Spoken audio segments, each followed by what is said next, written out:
ദൈവനാമത്തിന് മഹത്വം ഉണ്ടാകട്ടെ. ദൈവം നമുക്ക് ഒരു ദിവസം കൂടെ നൽകിയിരിക്കുകയാണ്. ദൈവത്തെ നമുക്ക് പുകഴ്ത്താം, ദൈവത്തെ സ്തുതിക്കാം. നമ്മൾ ചിന്തിച്ചുകൊണ്ടിരുന്ന കാര്യം, ദൈവം എന്തിനാണ് മനുഷ്യനെ സൃഷ്ടിച്ചത്, മനുഷ്യനെ എന്തുകൊണ്ട് ദൈവം സൃഷ്ടിച്ചു, എന്താണ് അതിൻ്റെ കാരണം? ദൈവത്തിന് സ്തുതികൾ മാത്രം ഏറ്റെടുക്കാൻ വേണ്ടിയാണോ? കാരണം നമ്മൾ ഒരു കാര്യം നോക്കുമ്പോൾ നമുക്കൊരു കാര്യം മനസ്സിലാവും. ഈ ലോകത്തിലുള്ള സകല സൃഷ്ടികൾക്കും ദൈവം ബുദ്ധിയും ജ്ഞാനവും കൊടുത്തിട്ടുണ്ടെങ്കിലും സംസാരിക്കാനുള്ള കഴിവ് ആർക്ക് മാത്രം കൊടുത്തിട്ടുള്ളൂ? മനുഷ്യന് മാത്രമേ കൊടുത്തിട്ടുള്ളൂ. മനുഷ്യനാണ് ദൈവം സംസാരിപ്പാൻ തക്കോണം, ദൈവത്തോട് അപേക്ഷിപ്പാൻ തക്കോണം ഉള്ള കഴിവ് നൽകിയിരിക്കുന്നത്. മൃഗങ്ങൾക്ക് കൊടുത്തിട്ടില്ല. മൃഗങ്ങൾ അത് കരയുമ്പോൾ ദൈവം അതിൻ്റെ ആവശ്യങ്ങൾ മുഴുവൻ നിറവേറും, അത് വേറെ കാര്യം. എന്നാൽ മനുഷ്യനെ ദൈവം സൃഷ്ടിച്ചപ്പോൾ നമുക്ക് മനസ്സിലാവണം, ദൈവം തൻ്റെ സ്വന്തം രൂപത്തിൽ തന്നെ സൃഷ്ടിച്ചിരിക്കുക. അതായത് ദൈവം എങ്ങനെ ഇരിക്കുന്നു അതേപോലെ തന്നെ നമ്മളെ സൃഷ്ടിച്ച്, ദൈവത്തിന് എത്രയും ജ്ഞാനമുണ്ടോ അതേ ജ്ഞാനത്തിൽ തന്നെ നമ്മൾ സൃഷ്ടിച്ചിരിക്കുക.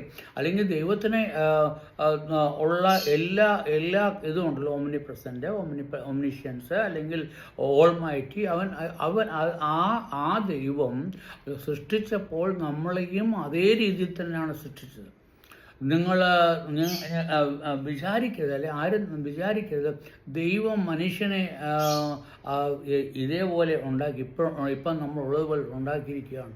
ദൈവം കഷ്ടം സഹിക്കാൻ വേണ്ടിയല്ല നമ്മൾ മനുഷ്യനെ ഉണ്ടാക്കിയത്. അല്ലെങ്കിൽ ദൈവം നമുക്ക് ദുഃഖവും നെടുവീർപ്പും ഉണ്ടാകാൻ വേണ്ടി അല്ല സൃഷ്ടിച്ചത്. അല്ലെങ്കിൽ ദൈവം നമ്മളെ നരകത്തിലേക്ക് വിടാൻ വേണ്ടി അല്ല നമ്മളെ സൃഷ്ടിച്ചത്. ദൈവം നമ്മളെ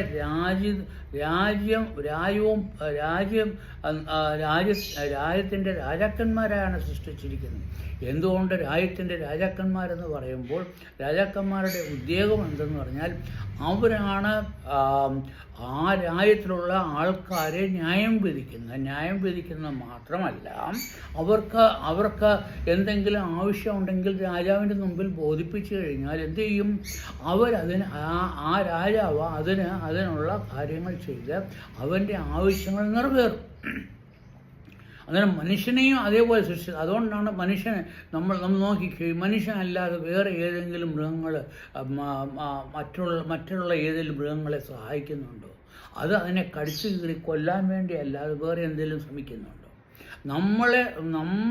മനുഷ്യന് മാത്രമാണ് അവർക്ക് ആവശ്യമുള്ളത് അവർ ചോദിക്കാതെ നമ്മൾ കൊടുക്കുന്നത്. പിന്നെ പുല്ല് വേണമെന്നുണ്ടെങ്കിൽ പുല്ല് കൊടുക്കും, വെള്ളം വേണമെങ്കിൽ വെള്ളം കൊടുക്കും, അതിന് വിറ്റാമിൻ വേണമെങ്കിൽ വിറ്റാമിൻ കൊടുക്കും, അതിന് ആവശ്യമുള്ള എല്ലാ കാര്യങ്ങളും കൊടുക്കും. കാരണം മനുഷ്യനെ ദൈവം സൃഷ്ടിച്ച ദൈവത്തെ പോലെയാണ്. ദൈവം നമുക്കും അതേപോലെ എല്ലാ കാര്യങ്ങളും തന്നിരിക്കുകയാണ്.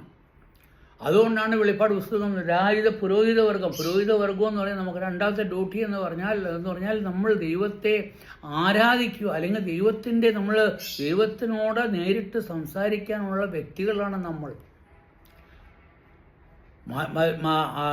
ഈ ആനിമൽ വേൾഡ്, അല്ലെങ്കിൽ ഈ ലോകത്തിലുള്ള ഒരു ജീവിക്കും നമ്മളോട് സംസാരിക്കാൻ പറ്റത്തില്ല. അത് കരയുവാൻ മാത്രമേ പറ്റുള്ളൂ. എന്നാൽ നമുക്ക് സംസാരിക്കാനുള്ള കഴിവ് നൽകി. കാരണം നമ്മൾ ദൈവത്തോട് നമ്മുടെ ആവശ്യങ്ങൾ നമ്മൾ പറയുക. എന്നാൽ ദൈവം നമ്മുടെ ആവശ്യങ്ങൾ, നമ്മൾ മൃഗങ്ങളുടെ ആവശ്യങ്ങൾ നമ്മൾ അത് കരയുമ്പോൾ നമ്മൾ കൊടുക്കുന്നുണ്ടെങ്കിൽ, ദൈവത്തോട് കരയുമ്പോൾ ദൈവം നമ്മുടെ ആവശ്യങ്ങൾ നിറവേറാതിരിക്കുമോ? അതുകൊണ്ടാണ് ഞാൻ നേരത്തെ പറഞ്ഞ ഒരു കുഞ്ഞുണ്ടായിക്കഴിഞ്ഞാൽ എന്തോ ആ കുഞ്ഞിന് ആവശ്യമുള്ള എല്ലാ കാര്യങ്ങളും ആ അപ്പനും അമ്മയും കൊടുക്കുന്നു. അത് ചോദിച്ചിട്ടാണ് കൊടുക്കുന്നത്. 6 മാസം വരെ ഒന്ന് ചിന്തിച്ച് നോക്കി. 6 മാസം വരെ ആ കുഞ്ഞായി എന്തെങ്കിലും അപ്പനും അമ്മയോടും ചോദിക്കാറുണ്ട്. അമ്മേ എനിക്ക് വിശക്കുന്നു, അല്ല അപ്പ എനിക്ക് വിശക്കുന്നു, അല്ലെങ്കിൽ എനിക്ക് വയറുവേദന എടുക്കുന്നു, അല്ലെങ്കിൽ എനിക്ക് ഇന്ന പ്രയാസമുണ്ട്. ഏതെങ്കിലും കാര്യങ്ങൾ ചോദിക്കുന്നുണ്ടോ? എന്നാൽ എല്ലാ കാര്യങ്ങളും നമ്മൾ ആ കുട്ടിയെ നോക്കി പരിപാലിക്കുന്നില്ലയോ? അത് ചോദിച്ചിട്ടല്ല. എന്നാൽ മനുഷ്യനെ ദൈവം ഉണ്ടാക്കിയിട്ട് നമ്മുടെ ആവശ്യങ്ങളെല്ലാം ദൈവം തരുന്നുണ്ട്. എന്നാൽ നമുക്ക് ദൈവം നൽകിയിരിക്കുന്ന ഈ സംസാരം എന്ന് പറഞ്ഞാൽ ദൈവത്തെ നന്ദി കരയറ്റുക. ദൈവത്തെ നന്ദി കരുവറ്റുക എന്ന് പറഞ്ഞാൽ എന്തുവാണ്? ദൈവത്തെ സ്തോത്രം ചെയ്യുക, ദൈവത്തെ സ്തുതിക്കുക, അവൻ്റെ മഹത്വത്തെ പറ്റി നമ്മൾ പുകഴ്ത്തുക, അവൻ ചെയ്ത ഉപഹാരങ്ങളെ നമ്മൾ ഓർക്കുക, അവൻ ചെയ്ത എല്ലാ കാര്യങ്ങളെ ഓർക്കുക. നമ്മളോട് കാണിച്ച ആ കാര്യങ്ങൾ എത്രയോ വലുതാണ്. ഞാൻ നേരത്തെ നിങ്ങളോട് പറഞ്ഞു എന്ന് ഞാൻ വിശ്വസിക്കുന്നു. നമ്മൾ ആ മനുഷ്യനെ സൃഷ്ടിക്കുന്ന മുമ്പേ അവൻ എന്തോ സൃഷ്ടിച്ചത്? മനുഷ്യൻ്റെ ആവശ്യങ്ങളെല്ലാം സൃഷ്ടിച്ചു. 6 ദിവസം കൊണ്ട് മനുഷ്യൻ്റെ എല്ലാ ആവശ്യങ്ങളും സൃഷ്ടിച്ചു. അവന് വെളിച്ചം വേണോ, വെളിച്ചം കൊടുത്തു. രാത്രി വെളിച്ചം വേണം, രാത്രി വെളിച്ചം കൊടുത്തു. സൂര്യനെ സൃഷ്ടിച്ചു, ചന്ദ്രനെ സൃഷ്ടിച്ചു. വെള്ളം വേണം, വെള്ളം കൊടുത്തു. ഭൂമി താമസിക്കാൻ സ്ഥലം വേണം, അത് കൊടുത്തു. നമ്മുടെ ആവശ്യങ്ങൾ നമുക്ക് ശ്വസിക്കാൻ വേണ്ടി വായു വേണമായിരുന്നു, അത് ദൈവം തന്നു. നമുക്ക് മഴ വേണമായിരുന്നു, മഴ തന്നു. നമുക്ക് തരാത്ത ഏത് കാര്യമാണ്? അത് നമ്മൾ ചോദിച്ചിട്ടാണ് തരുന്നത്. ദൈവം ഓരോ കാര്യങ്ങളും നമ്മൾ ചോദിക്കാതെ തന്നെ നമുക്ക് തരുന്നു. എന്തുകൊണ്ട് തരുന്നു? ദൈവത്തിൻ്റെ ആ ഒമിനിഷ്യൻസ് അല്ലെങ്കിൽ ദൈവത്തിൻ്റെ ആ സർവ്വജ്ഞാനമാണ്. മനുഷ്യന് എന്ത് ആവശ്യമുണ്ടോ അത് കൊടുക്കുക. അതേപോലെ മനുഷ്യനും അതേപോലെ സർവ്വജ്ഞാനം തന്നിരിക്കുന്നു. എന്തോ മനുഷ്യന് സർവ്വജ്ഞാനം? ഒരു മൃഗത്തെ നിങ്ങൾ വളർത്തുകയെന്നുണ്ടെങ്കിൽ അതിന് ആവശ്യമുള്ള എല്ലാ കാര്യങ്ങളും നിങ്ങൾ ചെയ്തു കൊടുക്കുന്നു. അതിൻ്റെ ആവശ്യങ്ങൾ അത് പറഞ്ഞിട്ടാണ് കൊടുക്കുന്നത്. ഞാൻ തന്നെ ഒരു പട്ടിയെ വളർത്തുന്നുണ്ട്. പട്ടിയെ വളർത്തുമ്പോൾ ആ പട്ടിക്ക് വേണ്ടി ഇഞ്ചക്ഷൻ കൊടുക്കുന്നുണ്ട്, അതിന് വേണ്ടിയുള്ള മരുന്ന് കൊടുക്കുന്നുണ്ട്, അതിന് വേണ്ടി വിറ്റാമിൻ കൊടുക്കുന്നുണ്ട്, അതിന് വേണ്ടി ഫുഡ് കൊടുക്കുന്നുണ്ട്. പട്ടിക്ക് മീൻ വേണമെന്ന് ആഗ്രഹമാണെന്നുണ്ടെങ്കിൽ അതിന് മീൻ കൊടുക്കുന്നുണ്ട്, ഇറച്ചി വേണമെങ്കിൽ ഇറച്ചി കൊടുക്കുന്നുണ്ട്. അതിൻ്റെ ആഗ്രഹങ്ങൾ സകലവും നിറവേറ്റുന്നുണ്ട്. അന്നേരം ആ മൃഗമായിട്ട് നിങ്ങളൊന്ന് ആലോചിക്കുക. ഞാൻ ചെല്ലുമ്പോൾ അതിൻ്റെ നന്ദി എനിക്ക് കാണുവാൻ സാധിക്കും. കാണുമ്പോഴത്തേന് വാലാട്ടുക. എന്തിനാണ് വാലാട്ടുന്നത്? ഞാൻ നന്ദിയുള്ളവനാണ്, എൻ്റെ ഉടമസ്ഥനെ ഞാൻ നിനക്ക് നന്ദി പറയുന്നു. എന്നിട്ട് അത് മാത്രമല്ല, എന്നെ പ്രൊട്ടക്റ്റ് ചെയ്യാൻ വേണ്ടി അത് എല്ലാ കാര്യങ്ങളും ചെയ്യുന്നു. നമ്മൾ ദൈവത്തെ നമുക്ക് ഈ മൃഗങ്ങളോടുള്ള നന്ദി നമുക്കുണ്ടോ ഇല്ലയോ ഒന്ന് ചിന്തിച്ച് നോക്കിക്കേ. ഒന്ന് മൃഗങ്ങളുമായിട്ടൊന്ന് കമ്പയർ ചെയ്ത് നോക്കി. മൃഗങ്ങൾ നമ്മൾ പശുവിനെ വളർത്തിയാലും അതേപോലെ ആടിനെ അത് നമ്മളെ കാണുമ്പോൾ നമ്മളെ തിരിച്ചറിയുന്നു. അത് നമ്മൾ വിളിക്കുമ്പോൾ ഉടനെ ഓടി വരുന്നോ? അത് നമ്മളെ അല്ലാതെ വേറെ ഒരു ഉടമസ്ഥൻ്റെ അടുത്ത് തന്നെ പോകുന്നുണ്ടോ? നിങ്ങൾ എപ്പോഴെങ്കിലും നോക്കിയിട്ടുണ്ടോ?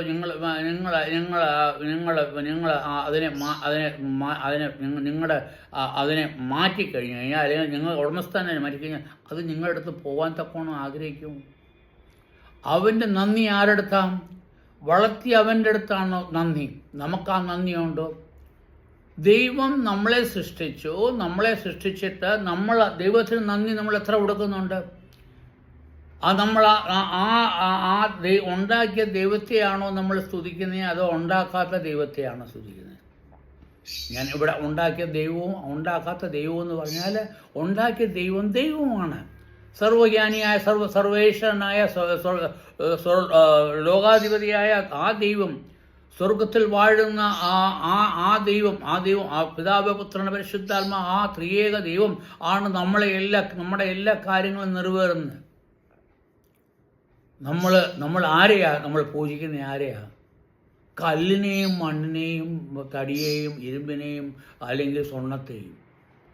അന്നേരം അത് ആരാണ്? അവരാ നിനക്ക് ആഹാരം തരുന്നത്? അവരാ നിനക്ക് തരുന്ന ഈ വായു നിങ്ങൾക്ക് തരുന്നത്, വെള്ളം തരുന്നത് അവരാ? അവർ നിനക്ക് എന്തോ തന്നു, നിങ്ങൾ അവരെ സ്തുതി. അത് എന്തെന്ന് പറഞ്ഞാൽ അത് സാത്താൻ്റെ പരിപാടി. സാത്താൻ നിനക്ക് എന്ത് തന്നിട്ടുണ്ട്? നിങ്ങളൊന്ന് ചിന്തിച്ചു നോക്കിയ സാത്താനും ഒരു രീതിയിൽ ഒരു കുട്ടി ദൈവമാണ്. അല്ലെങ്കിൽ ഇങ്ങനെ പറഞ്ഞാൽ ദൈവത്തിൻ്റെ സൃഷ്ടിയിൽ പ്രധാനമായ ഒരു വ്യക്തിയാണ് സാത്താന്. അവനെ ദൈവം സൃഷ്ടിച്ചപ്പോൾ അവന് സകല മഹിമയോടും കൂടെ അവനെ സൃഷ്ടിച്ചു. എന്നാൽ അവൻ നന്ദികേട് കാണിച്ചു. എന്ത് കാണിച്ചു? നന്ദികേട്. അപ്പം നമ്മളെന്തു കാണിക്കുന്നത്? നമ്മളും നന്ദികേടാണ് കാണിക്കുന്നത്. ആ സൃഷ്ടിച്ച ദൈവത്തോട് സാത്താൻ ചെയ്ത കാര്യം ഞാൻ നന്ദികേട് കാണിച്ചാൽ അവന് ദൈവത്തെക്കാട്ടി വലിയവനാവണം, ഞാൻ ദൈവത്തെ ഭരിക്കണം എന്ന ഉള്ള ചിന്ത വന്നു. ഒന്ന് ചിന്തിച്ച് നോക്കി, നമ്മുടെ വീട്ടിലൊരു പട്ടിയുണ്ട്, അത് നിങ്ങളെ കടിക്കുന്നത് നിങ്ങൾ എന്ത് ചെയ്യും? അതിന് നിങ്ങൾ ഒന്ന് ഞാൻ വെടിവെച്ച് കൊല്ലും, അല്ലെങ്കിൽ നിങ്ങൾ എന്ത് ചെയ്യും? അതിനെ അപ്പോഴേ കളയും. കാരണം അത് കടിച്ചെന്ന് പറഞ്ഞാൽ നിങ്ങളെ അത് നിങ്ങളെ കേൾക്കാതെ അത് അതിൻ്റെ ഇഷ്ടം ചെയ്യുകയെന്നുണ്ടെങ്കിൽ നമ്മൾ എന്ത് ചെയ്യുന്നത്? എന്തുവാ? നമ്മളതിനെ വെച്ചേക്കത്തില്ല. ദൈവം നമ്മളോട് എന്തുവാ ചെയ്യേണ്ടത്? നമ്മളും ചിന്തിച്ച് നമ്മളെ തന്നെ ചിന്തിച്ച് നമ്മളൊരു മൃഗമായിരുന്നെങ്കിൽ, ഒരു മൃഗത്തോട് നമ്മൾ മനുഷ്യനായിട്ട് നമ്മൾ ഇങ്ങനെ ചെയ്യുന്നുണ്ടെങ്കിൽ, സർവ്വാധി ദൈവം നമ്മളെ സൃഷ്ടിച്ച ദൈവം, നമ്മളെ ഉണ്ടാക്കിയ ദൈവം, നമ്മുടെ ആവശ്യങ്ങളെല്ലാം തന്ന ദൈവം, നമുക്ക് നമ്മുടെ എല്ലാ കാര്യങ്ങളും ചെയ്ത ദൈവം, ആ ദൈവത്തിന് നിങ്ങൾ നന്ദി കൊടുക്കാതെ ആ ദൈവത്തിന് ഇഷ്ടമില്ലാത്ത കാര്യങ്ങൾ ചെയ്യുക, അത് ശരിയാണോ ഇല്ലയോ? വേറൊരു ഉടമസ്ഥൻ്റെ കീഴിൽ നിങ്ങൾ പോയി നിൽക്കുക, അത് ശരിയോ തെറ്റോ? സാത്താൻ നിങ്ങൾക്ക് യാതൊരു രീതിയിലുള്ള ഉപകാരങ്ങളും ചെയ്യുന്നില്ല. അവൻ നിങ്ങളെ തെറ്റായ വഴിയിൽ നടത്തുന്ന അല്ലാതെ അവൻ നല്ല രീതിയിലല്ല. കാരണം അവൻ്റെ കാര്യം എന്ന് അറിയാമോ?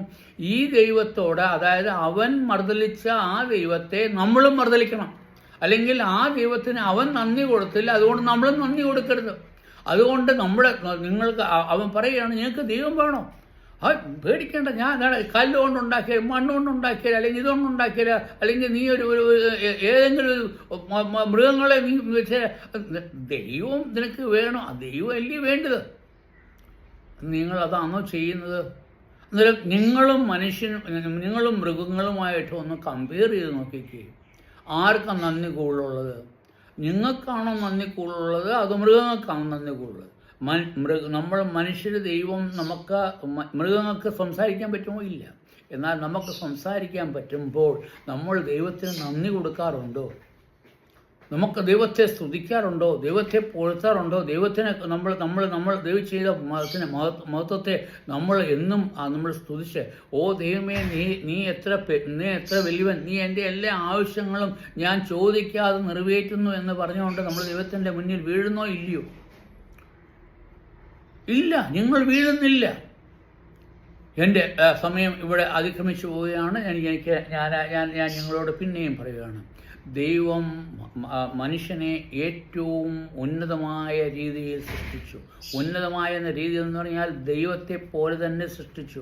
ദൈവത്തിന് കൊടുത്ത ജ്ഞാനങ്ങൾ എല്ലാം മനുഷ്യനുണ്ട്. അല്ലെങ്കിൽ ഈ മനുഷ്യനെ എങ്ങനെ ചന്ദ്രനിൽ പോകാൻ പറ്റും? ഈ മനുഷ്യന് എങ്ങനെ പറക്കാൻ പറ്റും? ഈ മനുഷ്യന് എങ്ങനെ കാറുണ്ടാക്കാൻ പറ്റും? ഇത് എന്തുവാ? മൃഗങ്ങൾ ഏതെങ്കിലും കാറുണ്ടാക്കുന്നത് കണ്ടിട്ടുണ്ടോ? അല്ലെങ്കിൽ മൃഗങ്ങൾ ഏതെങ്കിലും പറക്കുന്നത് കണ്ടിട്ടുണ്ടോ? പറക്കുന്ന ജീവി വേറെ, അത് വേറെ കാര്യം. മൃഗങ്ങൾ എന്ന് പറഞ്ഞാൽ ഞാൻ 4 കാലുകളെ പറ്റിയാണ് സംസാരിച്ചത്. നമുക്ക് ദൈവം 2 കാല്, നമുക്ക് 4 കാലുണ്ടെങ്കിലും നമ്മൾ 2 കാലുമായി നടക്കുന്നത്. 2 കാലുകൊണ്ട് നമുക്ക് കാര്യങ്ങൾ ദൈവത്തെ സ്തുതിപ്പാനും ദൈവത്തെ മഹത്വപ്പെടുത്താനും വേണ്ടി നടത്തുന്നത്. ഞാൻ ഇവിടെ നിർത്തുക. നമുക്ക് നാളെ നമുക്ക് സംസാരിക്കാം. ദൈവം നാം മഹത്വപ്പെടുമാറാകട്ടെ. ദൈവത്തെ നീ ഓർക്കുക. ദൈവം നിന്നെ സൃഷ്ടിച്ചു. ആ ദൈവത്തെ നീ മറക്കാതെ അവന് വേണ്ട നന്ദിയും സ്തോത്രവും കരയറ്റുക. ദൈവം നാം മഹത്വപ്പെടുമാറാകട്ടെ. ആമേൻ.